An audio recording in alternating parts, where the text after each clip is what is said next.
আবু হুরায়রা রাদিয়াল্লাহু তাআলা আনহু বলেন, রাসূল সাল্লাল্লাহু আলাইহি ওয়াসাল্লাম বলেছেন, লা ইয়াকুদু কওমুন ইয়াযকুরুনাল্লাহ, যখন কোন সম্প্রদায় কোন জায়গায় বসে, যেমন আমরা এখন বসে আছি, তারপরে যখন তারা জিকির আজকার তাসবিহ তাহলিল করে, আলোচকের দিকে লক্ষ্য করে মাঝে মধ্যে তাসবিহ তাহলিলে ব্যস্ত থাকা উচিত।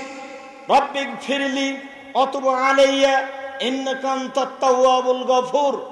কোন বৈঠকে বসে আল্লাহর নবী বৈঠক শেষ করার পূর্বে প্রায় 100 বারের বেশি এই দোয়াটি পড়তেন, রব্বিক ফিরলি অতুবু আলাইয়া, হে আমার প্রতিপালক তুমি আমাকে ক্ষমা করো, আমার তওবা কবুল করো, ইন্নাকা আনতাল গফুরুর রহিম, তুমি হচ্ছ ক্ষমাশীল, তুমি হচ্ছ দয়াশীল। কেন এত কথা বলছেন, কেন এত প্রয়োজন মেটাচ্ছেন? এই প্রয়োজন দিয়ে কি হবে, এত কথা দিয়ে কি হবে? আমি অনুরোধ জানাচ্ছি, আমি আব্দুর রাজ্জাক বিন ইউসুফ আপনাদের খুব কাছের মানুষ হিসাবে দিন ধর্মের কথা মূল্যায়ন করার জন্য অনুরোধ জানাচ্ছি। আল্লাহর নবী বলেন, পৃথিবীর মানুষ শুনে রেখো, যখন কোন সম্প্রদায় কোন মানুষ এক জায়গায় বসে কোরআন হাদিসের আলোচনা করে, তাসবিহ তাহলিল জিকির আজকার করে, ইল্লা হাফাতহুমুল মালায়েকা, তখন ফেরেশতা তাদেরকে ঘিরে নেন। ওয়া গাশিয়াতহুমুর রাহমা, দয়া তাদেরকে ঢেকে নেয়, দয়া তাদেরকে ঢেকে নেয়। ওয়া নাযালাত আলাইহিমুস সাকিনা, তাদের উপরে আল্লাহর পক্ষ থেকে নিরাপত্তা অবতীর্ণ হয়। হাদিস তো বুখারী মুসলিম। আপনি এখন কি বুঝাতে চাচ্ছেন? আমরা এই হাদিসের অধিকারী কি না, অধিকারী হওয়ার জন্য অনুরোধ জানাচ্ছি। এটাই তো সেই বৈঠক। আমি আব্দুর রাজ্জাক বিন ইউসুফ, আমি যেটুকু ভাঙাচোরা কোরআন হাদিস বুঝি, তাতে আপনাকে আমি বলছি, এই বৈঠকই সেই বৈঠক যেই বৈঠকের কথা আল্লাহর নবী বললেন। যখন মানুষ কোন জায়গায় বসে আল্লাহকে স্মরণ করে, তখন সেই জায়গা ফেরেশতা ঘিরে নেন, রহমত দিয়ে ঢেকে দেওয়া হয়, নিরাপত্তা অবতীর্ণ হয়। ওয়া যাকারাহুমুল্লাহু ফিমান ইনদাহু, আর আল্লাহ পাশের ফেরেশতা যারা দামি দামি বড় বড় ফেরেশতা, জিবরাইল, মিকাইল, মালাকুল মউত, তাদেরকে বলেন, দেখো তো এদেরকে সৃষ্টি করতে নিষেধ করেছিলে, দেখো তো বলে রব্বিক ফিরলি ওয়াতুব আলাইয়া ইন্নাকা আনতাত তাওয়াবুল গফুর, তুমি এদের সৃষ্টি করতে নিষেধ করেছিলে, দেখো তো এরা বলে আস্তাগফিরুল্লাহাল্লাযী লা ইলাহা ইল্লা হুয়াল হাইয়ুল কাইয়ুমু বিলাই। আল্লাহ অহংকার করে তাদের সামনে পেশ করেন, আর আমরা গল্প গুজবে, ঘুমানোতে আর আত্মীয় স্বজনকে নিয়ে মোবাইল নিয়ে ব্যস্ত আছি। ভুল হচ্ছে, দেখুন ভুল হচ্ছে, দেখুন ভুল হচ্ছে, দেখুন ভুল হচ্ছে।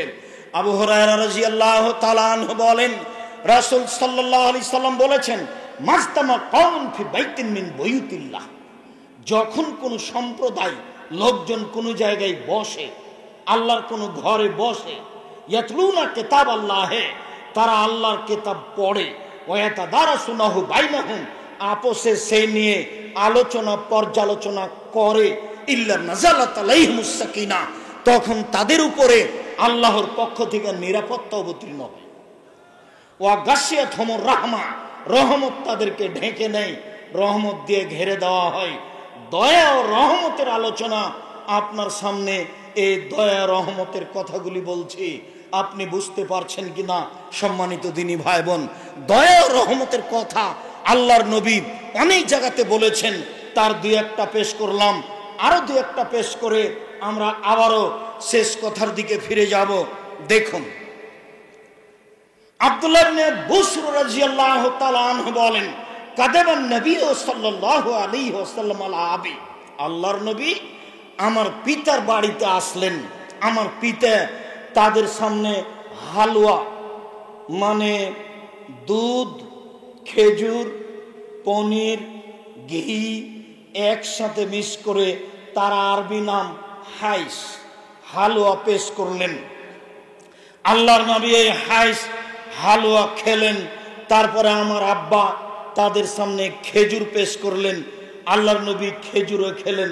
খেজুর খেয়ে এই দুইটি আঙ্গুল মধ্যমা ও তর্জনী দিয়ে খেজুরের আঁটিগুলি ধরে ধরে বাহির দিকে নিক্ষেপ করলেন। সেটা আমি দেখতে পাচ্ছি। খাওয়ার পরে হালুয়া খেতে হবে এমন হাদিস নেই, তবে খাওয়ার পরে ফল খাওয়া ভালো এই কথা বললে এই হাদিস বলা যেতে পারে। আল্লাহর নবীর সামনে আমার আব্বা হালুয়া পেশ করলেন, আল্লাহর নবী খেলেন। তারপর আমার আব্বা তার সামনে কিছু খেজুর পেশ করলেন, তিনি খেজুর খেলেন, আঁটিগুলি এইভাবে ধরে ছুঁড়ে মারছিলেন। ফালাম্মা কামা, খাওয়া শেষে যখন দাঁড়ালেন চলে যাবেন, কামা আবি, আমার পিতাও দাঁড়িয়ে গেলেন। ফা খাজা বেলে জামে দাব্বাতিহি, আমার আব্বা আল্লাহর নবীর ওই গাধার ঘোড়ার লাগামটা ধরে নিলেন। ধরে নিয়ে বললেন, উদুলি উদুল্লাহ আলী, আপনি আমার জন্য আল্লাহর কাছে একটু দোয়া করুন। এদেশে 5 ওয়াক্ত সালাতের পরে হাত তুলে দোয়া না করলে অনেক মসজিদের মুসল্লিরা বলে, দোয়া করে দেন, ইমামতি করছেন দোয়া করে দেন না, মনে হচ্ছে ভাত খান এইরকম। আমাকে একদিন বগুড়ায় এক মসজিদে বলা হয়েছিল, তখন আমি উত্তরে বলেছিলাম, আমি কি আপনার কাজের বাড়ির মানুষ? আপনার বাড়িতে আমি কাজ করি নাকি? আপনার বাড়ির কি আমি কাজের মানুষ নাকি? আপনি আমাকে এভাবে আদেশ করছেন কেন? আপনি দোয়া করেন, কে আপনাকে নিষেধ করছে? তা আল্লাহর নবীর এই গাধার লাগাম ধরে নিলেন। ধরে নিয়ে বলছেন, দোয়া করে দেন আমার জন্য। তখন আল্লাহ রাসূল বলছেন, আল্লাহুম্মা বারিক লাহুম ফিমা রাযাকতাহুম, আল্লাহ তুমি এদের যে রুজি দিয়েছো তাতে বরকত দাও। ওয়াগফির লাহুম আরহামহুম, তুমি এদের ক্ষমা করো, এদের প্রতি দয়া করো। দয়া ক্ষমা। আগামীকাল আলোচনা হবে ইনশাআল্লাহ আল্লাহর ক্ষমা। আল্লাহর নবী বললেন, আল্লাহ এদের যে রুজি দিয়েছো তাতে তুমি বরকত দাও। আল্লাহ তুমি এদের প্রতি দয়া করো, এদের ক্ষমা করো। দয়ার কথা আল্লাহর নবী বললেন। আউফ ইবনে মালিক রাদিয়াল্লাহু তাআলা আনহু বলেন, সাল্লাল্লাহু নবী সাল্লাল্লাহু আলাইহি সাল্লাম আলা জানাজা, আল্লাহর নবী একটা জানাজা করলেন একদা। ফা হাফিজতু মিন দুআইহি, সেই দিন আমি তার দোয়া মুখস্থ করেছিলাম। আল্লাহর নবী জানাজায় একটি দোয়া পড়েছিলেন, সেই দোয়া আমি মুখস্থ করেছি। আমি বলি শুনেন। সাহাবী বলতে লাগলেন, সাহাবী বলছেন, আল্লাহর নবী বললেন, আল্লাহুম্মা গফির লাহু, আল্লাহ তুমি তাকে ক্ষমা করো। ওয়ারহামহু, তুমি তার প্রতি দয়া করো। ওয়াফিহি ওয়াফানহু, তুমি তাকে মাফ করো, তুমি তার প্রতি নিরাপত্তা অবতীর্ণ করো। ওয়াকরিম নজলাহু, তুমি তাকে দামি সম্মানী খাদ্য খেতে দাও। ওয়াসি মাদখালাহু, তুমি তার থাকার জায়গা প্রশস্ত করে দাও। ও নাক্কেহু, তুমি তাকে ধুয়ে পরিষ্কার করে দাও। কামা নাক্কাইতা ফাওয়াল আবিজ মিনাদ দানাস, তুমি যেমন সাদা কাপড়কে ময়লা থেকে ধুয়ে পরিষ্কার করো। আবদুলহু দারান খায়রান মিন দারিহি, দুনিয়াতে যেই বাড়ি ছিল তার চেয়ে সুন্দর বাড়ি দাও। আহলান খায়রান মিন আহলিহি, দুনিয়ার যেই পরিবার ছিল তার চেয়ে সুন্দর পরিবার দাও। ওয়া জাওজান খায়রান মিন জাওজিহি, দুনিয়াতে যে স্ত্রী ছিল তার চেয়ে সুন্দর স্ত্রী দাও। আদখিলহুল জান্নাহ, তুমি তাকে জান্নাতে প্রবেশ করাও। ওয়াইদহু মিন আযাবিল কবর, তুমি তাকে কবরের শাস্তি থেকে বাঁচাও। ওমিন আযাবিন নার, তুমি তাকে জাহান্নামের শাস্তি থেকে বাঁচাও। আল্লাহর নবী ওই মরা মানুষকে লক্ষ্য করে যে দোয়া পড়লেন, সেই দোয়া আমি মুখস্থ করেছি। সেই দোয়াতে একটা বাক্য আছে, আল্লাহ তুমি তার প্রতি দয়া করো। আবু হুরায়রা রাদিয়াল্লাহু তাআলা আনহু বলেন, ইন্না লিল্লাহি মিয়া রাহমা, আল্লাহর নিকটে ছিল 100টি দয়া। আনজালা মিনহা রাহমাতান ওয়াহিদা বাইনাল জিন্নি ওয়াল ইনসি ওয়াল হাম্মে, আল্লাহ তাআলা তার একটি দয়া অবতীর্ণ করলেন জিনের মাঝে, মানুষের মাঝে, চতুষ্পদ প্রাণীর মাঝে, হিংস্র প্রাণীর মাঝে। ফাবিহা ইয়াতাতাফুনা, একটি দয়ার ভিত্তিতে মানুষ পশু প্রাণী পরস্পরে ভালোবাসা দেখায়। অবেহা ইয়াতারাহামুনা, একটি দয়ার ভাগ পেয়ে পশু প্রাণী মানুষ পরস্পরে দয়া করে থাকে। অবেহা তা তো ফুলওয়ালা দেহা, একটি দয়ার ভাগ পেয়ে হিংস্র প্রাণী তার বাচ্চার প্রতি দয়া করে। সম্মানিত দিনী ভাই বোন, একটি দয়ার ভাগ পেয়ে গাভী তার বাচ্চাকে আদর করে চাটে, একটি দয়ার ভাগ পেয়ে কুকুর তার বাচ্চাকে আদর করে ডাকে, একটি দয়ার ভাগ পেয়ে সাপ তার বাচ্চাকে আদর করে, একটি দয়ার ভাগ পেয়ে মুরগি তার বাচ্চাকে আদর করে ডাকে, একটি দয়ার ভাগ পেয়ে মানুষ তার ছেলে মেয়েকে শতবার চুমা দেয়, আদর করে কোলে নেই।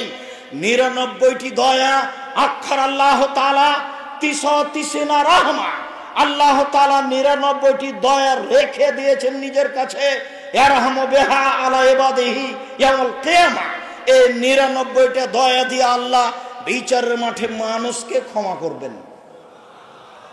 একটি দয়ার ভাগ যদি এমন হয়, তাহলে 99টি দয়ার ভাগ কেমন হতে পারে? একটি দয়ার ভাগ যদি এমন হয়, তাহলে 99টি দয়ার ভাগ কেমন হতে পারে?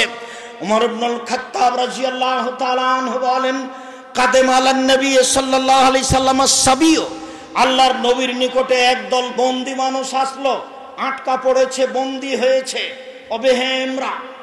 অবিহি ইমরাতুন, সেখানে ছিল একজন মহিলা, তাহাল্লাবু সাদিওহা, তার বাচ্চা না থাকার কারণে স্তনে দুধ বেশি হয়ে গেছে, মনে হচ্ছে যেন স্তন থেকে দুধ ঝরে পড়বে। তাসা, এমত অবস্থায় মহিলা ছুটাছুটি করছে, কোথায় বাচ্চা পাওয়া যাবে, বাচ্চাকে দুধ খাওয়াবে। ফা ওয়াজাদাত সাবিয়ান ফিস সাবিয়ে, হঠাৎ করে সে বন্দীদের মাঝে তার বাচ্চাকে পেয়ে নিয়েছে। ফা খাজাতহু, মহিলা বাচ্চাকে ধরে নিয়েছে।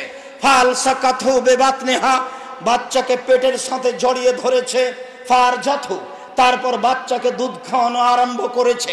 আল্লাহর নবী বললেন, মা তারাও না হাজিহি, সঙ্গী সাথী তোমরা এই মহিলার ব্যাপারে কি মনে করো? তাতরাহু আলাদাহা ফিন্নারে, এই মহিলা কি তার বাচ্চাকে আগুনে নিক্ষেপ করতে পারে? সঙ্গী সাথী কি বলতে চাও? এই মহিলা কি তার বাচ্চাকে আগুনে নিক্ষেপ করতে পারে? কুলনা লা, আমরা বললাম জি না, মহিলা তার বাচ্চাকে আগুনে নিক্ষেপ করতে পারে না। তখন আল্লাহর নবী বললেন, শুনে রেখো, লাল্লাহু আরহামু আলা ইবাদিহি মিন হাজিহি আলা ওয়ালাদিহা ও বিওয়ালাদিহা, এই মহিলা তার বাচ্চার উপরে যত দয়াশীল, এই মহিলা তার বাচ্চার উপরে যত দয়াবান, এই মহিলা তার বাচ্চার উপরে যত দয়াশীল, আল্লাহ তার বান্দার উপরে এর চেয়ে লক্ষ কোটি গুণ বেশি দয়াশীল। মহিলা যেমন তার বাচ্চাকে জাহান্নামে নিক্ষেপ করতে পারে না, আগুনে নিক্ষেপ করতে পারে না, আল্লাহ তার বান্দাদেরকে আগুনে নিক্ষেপ করতে পারেন না। একটু দয়ার আশাধারী হওয়া দরকার। উমামা বাহিলি রাদিয়াল্লাহু তাআলা আনহু বলেন, রাসূল সাল্লাল্লাহু আলাইহি সাল্লাম বলেছেন, ওয়াদানি রব্বি, আমার প্রতিপালক আমার সাথে চুক্তি করেছেন। আমাদের নবী বলেন, আমার প্রতিপালক আমার সাথে ওয়াদা করেছেন, আমার প্রতিপালক আমার সাথে চুক্তি করেছেন, আমার প্রতিপালক আমার সাথে ওয়াদা করেছেন, আইয়ুদখিলা মিন উম্মতি 70,000 লা হিসাব আলাইহিম ওয়ালা আদাব, আমার উম্মতের 70,000 মানুষকে তিনি জান্নাতে দিবেন, যাদের হিসাব হবে না, যাদের শাস্তি হবে না, যাদের হিসাব হবে না, যাদের শাস্তি হবে না, যাদের হিসাব হবে না, যাদের শাস্তি হবে না।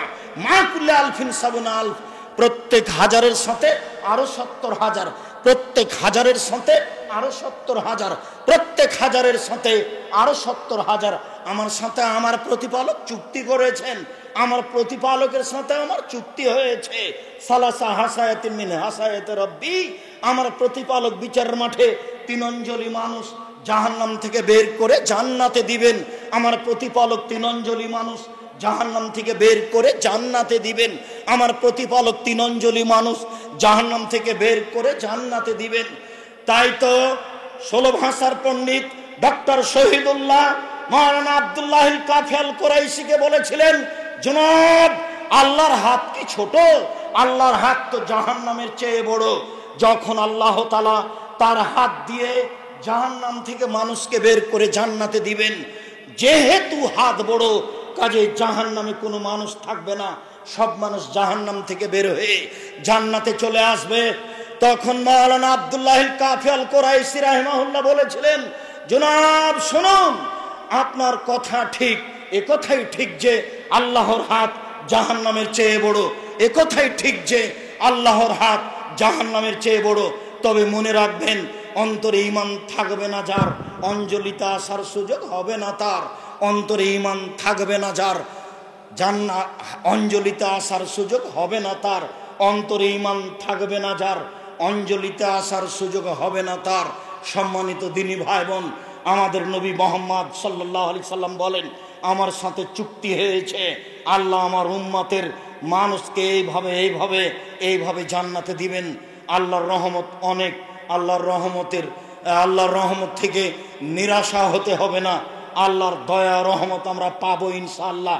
এই আশা রেখে বাকি জীবন তাকে বলতে হবে, রব্বিগফির ওয়ারহাম ওয়া আনতা খায়রুর রাহিমিন, তুমি দয়া করো, তুমি ক্ষমা করো, আন্নী মাসানি যুরর ওয়া আনতা আরহামুর রাহিমিন, আমি বড় বিপদে, তুমি বড় দয়াবান, আমি বড় বিপদে, তুমি বড় দয়াবান। সম্মানিত দিনী ভাই বোন, আমি আলোচনার এক পর্যায়ে এসে আপনাদেরকে জানাই এতটুকু যে আমি আপনাদের সামনে কোরআন হাদিসের কথা বিষয়ভিত্তিক আলোচনা করে থাকি, সাথে সাথে আমার মনের স্বাদের কথা আপনাদের সামনে পেশ করে থাকি। আমার মনে বড় স্বাদ, এদেশের মাটিতে আমি যে কোনো মূল্যে উন্নত মানের প্রতিষ্ঠান গড়ব ইনশাআল্লাহ। সেটাই জামিয়া সালাফিয়া। 2013 সালের 24 আগস্ট রোজ মঙ্গলবার সকাল 11টার সময় জামিয়া সালাফিয়া রূপগঞ্জ নারায়ণগঞ্জ ঢাকার মাঠে বলেছিলাম, আমার হাতে টাকা নেই, এ কথাও সত্য, এখানে প্রতিষ্ঠান গড়বে, এ কথাও সত্য, ইনশাল্লাহ গড়বে। সেই জামিয়া সালাফিয়া রূপগঞ্জ নারায়ণগঞ্জ ঢাকা এখন প্রায় 50 বিঘা জমির উপরে অবস্থান করে আলহামদুলিল্লাহ। 2016 সালের 17ই ফেব্রুয়ারি রোজ মঙ্গলবার রোজ বুধবার বিকেল 4:30-5টার সময় জামিয়া সালাফিয়া ডাঙ্গিপাড়া পাবা রাজশাহীর মাঠে বলেছিলাম, আমার হাতে টাকা নেই, এ কথা সত্য, এখানে প্রতিষ্ঠান গড়বে, এ কথা সত্য, ইনশাল্লাহ গড়বে। আজকে আপনি দেখতে পাচ্ছেন, ওখান থেকে তাকালে জামিয়া সালাফিয়ার শেষ মাঠ ওই দিকে লম্বাভাবে তাকাতে হয়, প্রায় 24 থেকে 25 বিঘা জমির উপরে জামিয়া সালাফিয়া অবস্থান করে। 7 থেকে 8 একর জমির উপরে জামিয়া সালাফিয়া অবস্থান করে। যারাই দেখেন তারাই মনে করেন এটা 24-25 বিঘা নয়, মনে হয় এটা প্রায় 50 বিঘা। আজকেও বড় বড় উচ্চশিক্ষিত ডক্টরগণ উপস্থিত হয়েছেন, যাদের বক্তব্য শুনেছেন, আরও শুনবেন। তারা বলছেন, আব্দুর রাজ্জাক সাহেব, এ তো মনে হচ্ছে 40-50 বিঘা জমি। তা আমি বললাম, ভাইজান, আমি তো কিনেছি, আমি তো ভালো জানি বলে আমার মনে হচ্ছে। আমি তো নিঃস্ব অসহায় মানুষ, কচুর পাতার উপরে আমরা চাঁপাইনবাবগঞ্জের মানুষ, রাজশাহী, কচুর পাতার উপরে পানি থাকলে পানি টলমল করে, কখন পড়ে। আমি নিঃস্ব অসহায় মানুষ, আমার কোনো দলীয় ক্ষমতা নেই, আমার কোনো সাংগঠনিক ক্ষমতা নেই, আমার কোনো বংশীয় ক্ষমতা নেই, আমার কোনো ব্যক্তিগত ক্ষমতা নেই, আমি কোনো তেমন অর্থ সম্পদ রাখি না। নিঃস্ব মানুষ সৈন্যের উপরে দাঁড়িয়ে আল্লাহর উপরে ভরসা করে জামিয়া সালাফিয়ার কথা বলে থাকি। সম্মানিত দিনী ভাই বোন, আমার এই কথার উপরে আপনাদের একটা ভিত্তি থাকা আন্তরিকভাবে আমি কামনা করি। তারই ভিত্তিতে প্রথম যেটা বলবেন সেটা হলো এই, আল্লাহ তুমি জামিয়া সালাফে কবুল করো। দ্বিতীয় যেটা করবেন সেটা হচ্ছে এই যে আপনার টাকা ছাড়া জামিয়া সালাফে গড়ুক, এটা আমি চাই না। গড়ে যাবে এ কথাই ঠিক। হয়তোবা যারা উপস্থিত হয়েছি অনেকেই টাকা দিনি, কিন্তু হয়েছে তো এই মসজিদটা অবস্থান করে প্রায় 90 শতক জমির ওপরে, সম্পূর্ণই কিনা। এখানে 3 তলার কাজ চলছে, প্রায় 10 কোটি টাকা এখন পর্যন্ত খরচ হয়েছে। 3 তলার পিলারগুলি করা আছে, তা আপনি দেখতে পাচ্ছেন। তাহলে কেউ না কেউ পয়সা দিয়েছে, এ তো আমার পয়সা নয়, আমি তো নিঃস্ব মানুষ, আমি কোথায় পয়সা পাবো? আপনি যদি না দিয়ে থাকেন, না দেন তবু হয়ে যাবে, কিন্তু আপনি দিবেন না আপনার পয়সা ছাড়া জামিয়া সালাফে গড়ুক, এটা আমি কখনো চাইনি। আমি সব সময় বলেছি, পতিতালয়ের মহিলা যদি কুকুরকে পানি পান করিয়ে জান্নাত পেতে পারে, পতিতালয়ের মহিলা যদি কুকুরকে পানি পান করিয়ে জান্নাত পেতে পারে, তাহলে আপনি জামিয়া সালাফিয়া সঠিক আকীদার প্রতিষ্ঠানে 10 টাকা দান করে জান্নাত পাবেন ইনশাআল্লাহ। এই আশা ভরসা নিয়ে আমি আপনাদেরকে দানের কথা বলে থাকি। আপনাদের সামনে আমি কিছু বিবরণ পেশ করব। তো সেই বিবরণের প্রথম অংশ বলে থাকি, এখানে তো মসজিদ নির্মাণ হচ্ছে, দেখেছেন, দেখবেন সে এই দিকে উত্তর দিকে পশ্চিম কোণায় একটা একাডেমিক ভবন তৈরি হচ্ছে, ছাদ হবে বলে প্রায় প্রস্তুত হয়ে চলেছে, যাতে 3000 ছাত্র একসাথে ক্লাস করতে পারবে। নির্মাণের কাজ এখানে এইভাবে চলছে। আর বাইতুল হাম জামে মসজিদের জন্য জামিয়া সালাফিয়া রূপগঞ্জ নারায়ণগঞ্জ ঢাকায় 200 শতক জমি বরাদ্দ করা হয়েছে, যার ভরাটের কাজ চলছে। অচিরেই জামিয়া সালাফিয়া রূপগঞ্জ নারায়ণগঞ্জ ঢাকায় বাইতুল হাম জামে মসজিদ আরম্ভ হবে, যার একতলায় 10,000 মানুষ একসাথে সালাত আদায় করতে পারবে ইনশাআল্লাহ। ওই প্রতিষ্ঠান প্রায় 50 বিঘা জমির উপরে অবস্থান করছে বলে আমরা আশা করছি ইনশাআল্লাহ। ওই মসজিদ লক্ষ্য করে, ওখানে মেয়েদের একাডেমিক ভবন, আবাসিক ভবন লক্ষ্য করে, এই মসজিদে একাডেমিক ভবন লক্ষ্য করে দানের হাত প্রশস্ত করবেন, কখনো সংকীর্ণ করবেন না। আগামীকাল কথা হবে, এখন এতটুকু কথা থাকছে যে মনে রাখবেন, দানের উপর দিয়ে পৃথিবীতে শক্তিশালী কোনো ইবাদত নেই। সালাত নামাজ শুধু আপনার উপকার করে, আর একজনের করতে পারে না। সিয়াম রোজা শুধু আপনার উপকার করে, আর একজনের করতে পারে না। হজ শুধু আপনার উপকার করে, আর একজনের করতে পারে না। সম্মানিত দিনী ভাই বোন, তাসবিহ তাহলিল জিকির আজকার শুধু আপনার উপকার করতে পারে, আর একজনের করতে পারে না। কিন্তু যদি আপনি দান করেন, বাপ মায়ের নামে দান করেছেন, কবরের শাস্তি বন্ধ হয়ে যাবে। আপনি দান করছেন বাপ মায়ের নামে, আপনার বাপ মা সেই নেকি পেয়ে যাবে, আপনিও পাবেন, তারাও পাবে। আল্লাহর নবী বলছেন, দান মানুষের পাপকে মিটিয়ে দিতে পারে, পানি যেমন আগুনকে নিভিয়ে দিতে পারে। রাসূল সাল্লাল্লাহু আলাইহি ওয়াসাল্লাম বলেন, দান আল্লাহর রাগকে, ক্রোধকে মিটিয়ে দেয়। অতএব ইবাদতের জগতে সবচেয়ে শক্তিশালী ক্ষমতাধর ইবাদত হচ্ছে দান। ভুলেও পয়সা ও পাত্রে ব্যয় করবেন না, যেখানে সেখানে চা খাবেন না।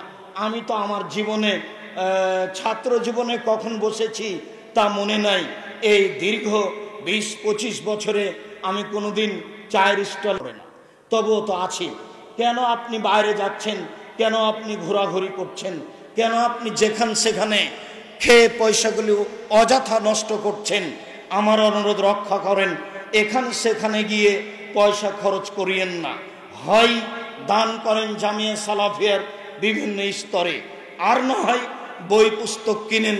বই পুস্তকের কথা বলেছে আব্দুল আলিম, আমি আপনাকে বলবো মর্মে সকল দিনী ভাই বোনকে অনুরোধ জানাচ্ছি, যারা স্টেজে আছেন তারা সহ মহিলা পুরুষ কেউ নিম্নে হলেও 10 টাকা এই বৈঠকি দানে অংশগ্রহণ করবেন। ঊর্ধ্বে 500, 1000, 5000, 2000 দান করেন। আমার দিনী ভাই বোন যত আছে, আমাদের ছেলেরা আপনাদের মাঝে যাচ্ছে, অনুরোধ রক্ষা করুন। আমার জন্য আমি বলিনি, আপনার জন্য বলছি। আল্লাহর নবী বলেছেন, মা কালা ফাফনা, যা খেলো তা শেষ হয়ে গেল। ওমা লাবেসা ফাবলা, যা পড়লো তা পুরাতন হয়ে গেল। ও মা তা ফাক্তানা, যা দিল তা জমা হয়ে গেল। বুখারী মুসলিমের হাদিস। আমি এই বৈঠকি দানে আপনাদের সাথে অংশগ্রহণ করছি। এই ছেলেরা, তোমরা যারা মিডিয়াতে আছো, তোমরাও কেউ বঞ্চিত হবে না। তোমাদের কাছে টাকা না থাকলে আর একজনের কাছে 10 টাকা নিয়ে নাও। সকল দিনী ভাই বোন সবাইকে আমি অনুরোধ জানাচ্ছি, আমি আপনাদের সাথে শরিক হচ্ছি। কেউ বৈঠকি দান থেকে নিরাশা হবেন না। যারা ওখানে মহিলা বৈঠকে আছেন তারাও অংশগ্রহণ করেন। আমাদের ছেলেরা মধ্যে আসছে, সবাইকে আমি বৈঠকি দানের জন্য অনুরোধ জানাচ্ছি। কেউ বঞ্চিত হবেন না। আপনার ছেলে পাশে বসে আছে, আপনার পকেট থেকে 20টা টাকা ছেলের হাতে দেন। আপনি দেন 500 টাকা, ছেলেটাকে 20টা টাকা দেন। ছেলেটাও এই দানে অংশগ্রহণ করুক। আপনার সাথে এক বন্ধুকে নিয়ে এসছেন, 1 পয়সা নিয়ে আসেনি, তা আপনি তাকে খাওয়াবেন। আপনার পকেট থেকে তাকে 20 টাকা দেন, সেও 10 টাকা 20 টাকা দান করুক। আর আপনিও এই জামিয়া সালাফিয়ায় 2000, 5000, 1000 টাকা দান করেন। কোনো ভাই, কোনো বোন, কোনো জায়গায় দোকানপাটে যারা আছেন কেউ বঞ্চিত থাকবেন না। সম্মানিত দিনী ভাই বোন, যেইটুকু দান করবেন আল্লাহ সেইটুকু পূরণ করে দিবেন, যেইটুকু দান করবেন না সেইটুকু আল্লাহ ক্ষতি করে দিবেন। কিভাবে ক্ষতি হবে তা আমরা বুঝতে পারলেও ক্ষতি হবে, আমরা বুঝতে না পারলেও ক্ষতি হবে। আমাদের ছেলেরা কি আসছে? সম্মানিত দিনী ভাই বোন, আপনারা উঠে কোথাও যাবেন না, পরিবেশ নষ্ট করবেন না, বিনীত অনুরোধ। এই ছেলে বসো। সম্মানিত দিনী ভাই বোন, আমি আপনাকে একাধিকবার বলছি, জামিয়া সালাফিয়ার সম্মেলনে আসলে দুইটা বৈশিষ্ট্য মনে রাখবেন। 1 নম্বর বৈশিষ্ট্য, জামিয়া সালাফিয়া আমি 10টা টাকা দান করব, এটা বাড়ি থেকে নিয়ে বের হবেন। আমি একটা লোকের কথা শোনাই। যখন আমি আসরের টাইমে সূচনামূলক আলোচনায় আসছিলাম, তখন একটা লোক খুচরা টাকার একটা ছোট্ট ব্যাগ হাতে দিল, দিয়ে বলছে আপনার জামিয়া সালাফিয়ায় দান করার জন্য আমার স্ত্রী 1 বছর থেকে 1 টাকা 2 টাকা করে জমা করে এই টাকাটা করেছে। আপনি এটা কি মনে করলেন? তার দানে কত দূর আগাবে সেটা আমি বলছি না, তবে আপনি বলেন তো আমি তার উপরে খুশি হব না নারাজ হব? হোক 10টা টাকা। আল্লাহ রাসূল যখন বললেন তাবুকের যুদ্ধে যেতে হবে, প্রায় 600 কিলোমিটার পথ কে কি দিবে, তখন সুযোগ বুঝে উমর বলেছিলেন যে আমি আমার অর্থ সম্পদের অর্ধেক দিলাম। আবু বকর সিদ্দিক, তখন আবু বকর সিদ্দিক রাদিয়াল্লাহু তাআলা আনহু বললেন আপনাকে আর আল্লাহকে বাড়িতে রেখে যা আছে সবই দিলাম। তার দান দিয়ে ভ্যান ভাড়াও হবে না। তবে আবু বকর সিদ্দিক রাদিয়াল্লাহু তাআলা আনহু সেই দিন যা বলেছিলেন সেই বাক্য ডেঙ্গিয়ে কিয়ামত পর্যন্ত আর কোনো মানুষ যেতে পারবে না। এখনো পথ অতিক্রম করার মতো কিছু হয়নি। তখন আল্লাহ রাসূল বললেন উসমান রাদিয়াল্লাহু তাআলা আনহু বললেন আল্লাহর নবী, তাবুকের যুদ্ধে যত মানুষ যাবে সমস্ত মানুষের অর্ধেকের যাতায়াত খরচ, খাওয়া খরচ আমি দিলাম। সেদিন মানুষ ছিল 30,000, তাহলে 15,000 মানুষকে তিনি 15,000 উট দিলেন, 15,000 মানুষকে 3 মাসের খাওয়া খরচ দিলেন। কাউকে যদি জিম্মেদারি দেওয়া হয় এদেশের সবচেয়ে বড় ধনী মানুষকে যে আপনি 15,000 মানুষকে 3 দিন খাওয়ান, তাহলে রাজি হবে না। আবার উসমান রাদিয়াল্লাহু তাআলা বলছেন 3 মাসের খাওয়া খরচ দিলাম। তার নাম ধনী, এই টাকা দিয়ে সব কিছু হবে। তবে আবু বকর সিদ্দিক রাদিয়াল্লাহু তাআলা টাকা দিয়ে কি হবে? আবু বকর সিদ্দিক রাদিয়াল্লাহু তাআলা টাকা দিয়ে এখন বরকত বেশি হবে, এই বেশি আর শেষ হবে না। বরকত এমন ভাবে ঢুকলো যার শেষ হয় না। যারা এরকম নিঃস্ব অসহায় মানুষ জামিয়া সালাফিয়াকে ভালোবেসে দানের হাত প্রশস্ত করেছে, মুক্ত হস্তে দান করছে, আল্লাহ তাদের দানে এমন বরকত দিবেন যে আপনার লক্ষ টাকা তখন আর শেষ হবে না। এরকম বিল্ডিং কেন, আরো বড় বড় বিল্ডিং নির্মাণ হবে ইনশাআল্লাহ। সম্মানিত দিনী ভাই বোন, আপনারা 5,000, 10,000, 50,000, 1 লাখ, 2 লাখ সময়ে দান করেন, আমার সাথে কথা বলেন, নেবরা অফিসে গিয়ে হিসাব রক্ষকদের হাতে দান করেন। আমি আপনাদেরকে বড় হাতে মুক্ত হস্তে আল্লাহকে সন্তুষ্ট করার জন্য দান করার ব্যাপারে অনুরোধ জানাচ্ছি। সাথে সাথে অনুরোধ জানাচ্ছি কেউ বঞ্চিত থাকবেন না। 10টা টাকা হলেও সর্বনিম্নে কারো কাছ থেকে নিয়ে। সম্মানিত দিনী ভাই বোন, আমি আজকের মতো আলোচনার এই পর্যায়ে এসে জামিয়া সালাফের কিছু বিবরণ আপনাদের সামনে পেশ করি। এক খেয়ালে চেয়ে থাকবেন আর দানের জন্য প্রস্তুত থাকবেন, তারা আসলে তাদের হাতে যেন সমর্পণ করতে পারেন। আর আমার দ্বিতীয় কথাটা ছিল এই যে জামিয়া সালাফে বক্তব্য শুনতে এসে রাস্তাঘাটে অযথা ঘুরবেন না, এখানে সেখানে যাবেন না, আড্ডা পিটবেন না, হাটে বাজারে যাবেন না, শহর দেখতে যাবেন না, এদিক সেদিক ঘুরবেন না।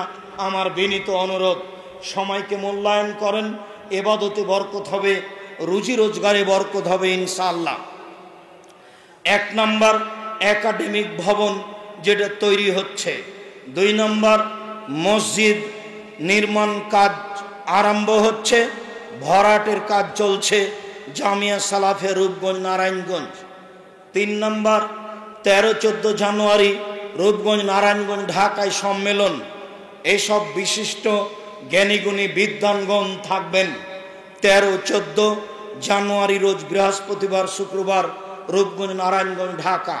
4 নম্বর 17-18 ফেব্রুয়ারি দিনাজপুর জামিয়া সালাফিয়া, দিনাজপুর তেঘরা বিরল শুরু হতেই কাঞ্চন ব্রিজের পাশে, রংপুর দিনাজপুর লালমনিরহাট নীলফামারী কুড়িগ্রাম পঞ্চগড় ঠাকুরগাঁ, এইসব দিনী ভাই বোনকে আমরা অনুরোধ জানাবো যে কোনো মূল্যে আপনারা সেই 17-18 ফেব্রুয়ারি দিনাজপুর সম্মেলনে উপস্থিত হবেন, আপনারাও হবেন। বরিশাল নতুন প্রতিষ্ঠান, বরিশাল, পিরোজপুর, ঝালকাঠি, ভোলা, বরগুনা, পটুয়াখালী এইসব ডিস্ট্রিক্টের ভাই বোনকে অনুরোধ জানাচ্ছি আপনারা জামিয়া সালাফিয়া বরিশালকে মূল্যায়ন করুন যেভাবে সম্ভব।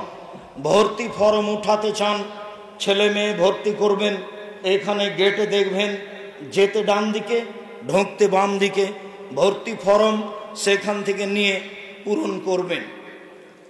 নতুন বই যেটা পোশাক বের হয়েছে সবাই নিয়ে যাবেন। আমি আব্দুল্লাহর বই কিনতে আপনাদেরকে অনুরোধ করছি, মিন্নাতুল বারি, বুখারীর ব্যাখ্যা বাংলা ভাষায় ব্যতিক্রম, সাথে সাথে অন্য বই সংগ্রহ করুন, পোশাক বইটিও সংগ্রহ করুন। আর আমার মনে বড় সাধ ছিল সলাতের উপরে নামাজের উপরে একটা বই লিখব। আমার বুঝে সলাতের উপরে নামাজের উপরে এই বইটি সবচেয়ে ভালো বলে আমার বিবেচনা। রাসূল সাল্লাল্লাহু আলাইহি সাল্লামের সলাত বনাম প্রচলিত সলাত আব্দুর রাজ্জাক বিন ইউসুফ, অর্থাৎ নামাজের উপরে আব্দুর রাজ্জাক সাহেবের বই, আর দুয়ার বইটি তো নিয়ে যাবেনই অন্যান্য বই সহ। তারপরে দুয়ার ক্যালেন্ডার, এখানে ক্যালেন্ডারগুলো ছিল, ক্যালেন্ডারের কত মূল্য এটা দেখার প্রয়োজন নেই, লাখ টাকা নেবে না, আপনার পকেটের সব পয়সা নেবে না।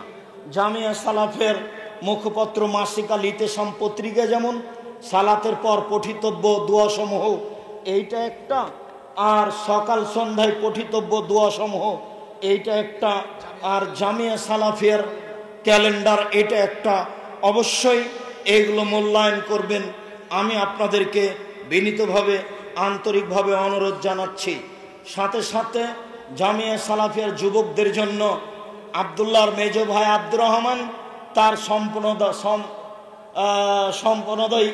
সম্পাদনায় আছে কিশলয়, আলোকিত মানুষ গড়ার প্রত্যয়ে, আলোকিত মানুষ গড়ার প্রত্যয়ে আব্দুর রহমানের পরিকল্পনায় এই পত্রিকা বের হচ্ছে। আমার স্নেহের যুবকেরা নিয়ে যাবেন, বড়রা নিয়ে যাবেন পরামর্শ দেওয়ার জন্য। আর জামিয়া সালাফের মুখপাত্র মাসিক আল পত্রিকা আমি আপনাদেরকে যেমন ভালোবাসি, মাসিক আল ইতেসাম পত্রিকাকে তেমন ভালোবাসি। এইটা আমার অন্তরের পত্রিকা, এটা যেন আপনার অন্তরে গাঁথা থাকে। বিশ্বের বাঙালি দিনী ভাই বোনকে অনুরোধ জানাচ্ছি, দেশে বিদেশে যেখানে আছেন, যেখানে আছেন সবাই মাসিক আল ইতেসাম পত্রিকা নেবেন, আমার বিনীত অনুরোধ।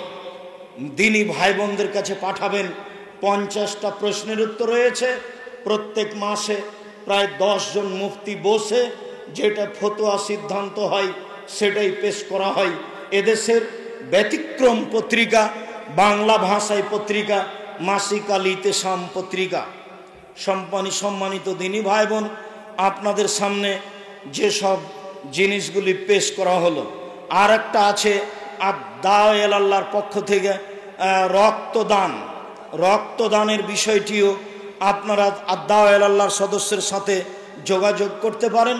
আদ-দাওয়া ইলাল্লাহর সদস্যের সাথে আপনারা যোগ দিয়ে তাদের সব কাজে অংশগ্রহণ করবেন বলে আশাবাদী।